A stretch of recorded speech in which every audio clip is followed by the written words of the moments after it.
Менің миллион суретімді көріп жүрген шығарсың. Бірақ мен жайлы мыналарды біле бермейсің-ау. Ал өзім айтып берейін өз жайымды. Бойым 93 метр. Бет әлпетім мені жасаған мүсіншінің анасына ұқсайды. Сыйлықтың үлкен кішісі болмайды.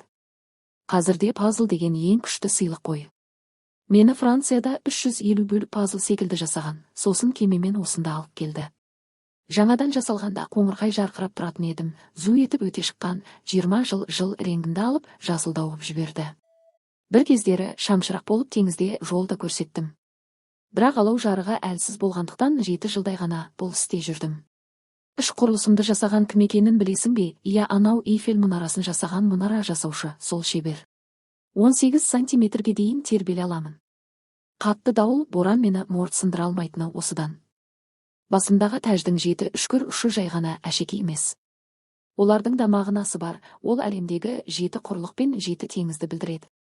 Жер шары айналғанда тәж әлемге сәуле шашып, бүкіл әлемде еркіндік болсын деген ниетпен жасалған. Иә, досым-ай, өмір өтіп барады осылай.